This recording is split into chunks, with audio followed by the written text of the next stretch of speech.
Hi there, welcome to my class. In this video, we are going to talk about pay versus spend versus cost.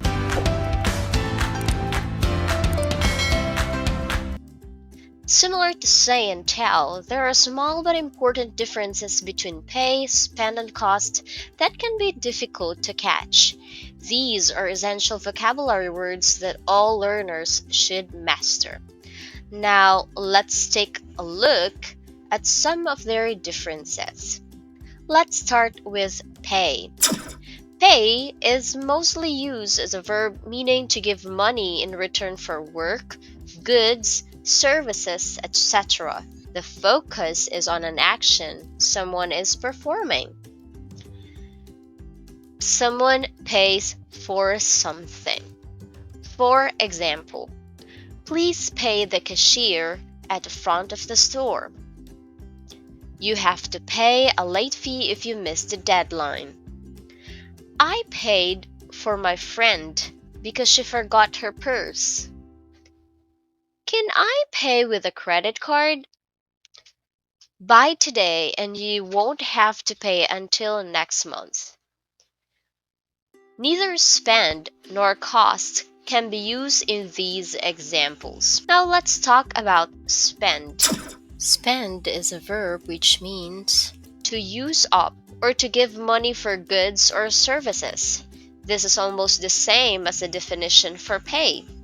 Sometimes you can use either word without changing the sentence's meaning, but you'll need to change the preposition. For example, I pay about $10 a month for my Netflix subscription. I spend about $10 a month on my Netflix subscription. But in other situations, you cannot do this.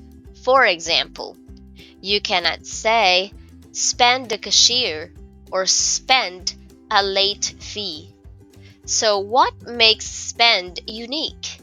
It is used to focus on the payment itself.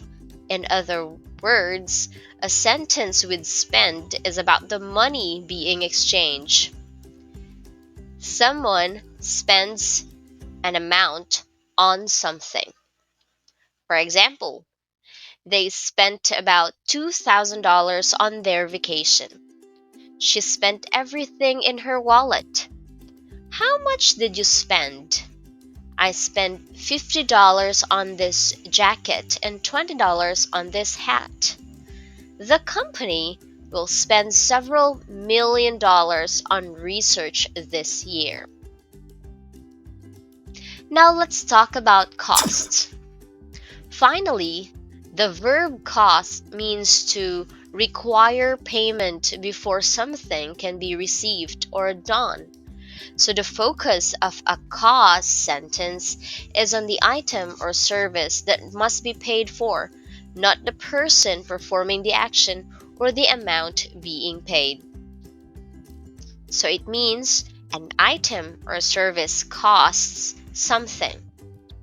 For example, how much does this shirt cost?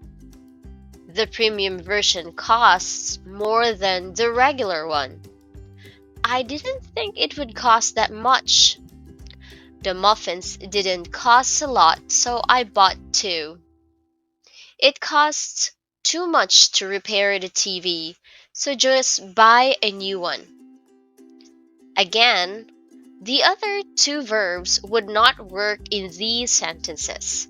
So, let's review. She paid $20 for the book. So, the focus here is the person's action. She spent $20 on the book. The focus is on the amount of money. The book costs $20. The focus is on an item requiring payment. Now let's talk about noun forms. We've covered some of the main uses in the verb forms, but each of these words can also be used as nouns. So pay as a noun refers to money someone receives as a reward for work.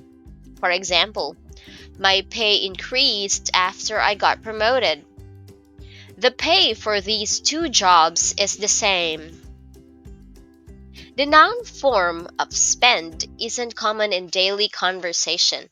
It means the amount of money spent for a particular purpose over a particular length of time. It's mostly used in business situations. For example, the company decided to increase its advertising spend on social media. The average spend for each customer is about $30 per visit. As a noun, cost means the amount of money you have to pay in order to buy or do something. For example, companies build factories in developing countries because of the lower cost for workers. You can upgrade to a better seat for no extra cost. Well, here are the other uses of these words. These words are not only used to talk about money, so let's look at some other ways to use them. Pay means give when used together with specific words. For example, please pay attention. You should pay respect to your seniors. He paid the woman a compliment on her dress. Spend can refer to time as well as money. For example, Well spent 1 week in Spain before going to Germany. She spent all summer learning how to ride a skateboard. Cost can be used to say that something has been lost or that something bad is now necessary. For example, all of those overtime hours are costing him his health. That mistake will cost us a lot of extra work. Now here comes the conclusion. The differences between these three verbs can be tricky for us, but explaining things in this way will hopefully make it easier for you to understand their unique uses. Once you know the focus of their sentence, choosing the correct verb will be simpler. I hope that you find this video helpful. Like and subscribe.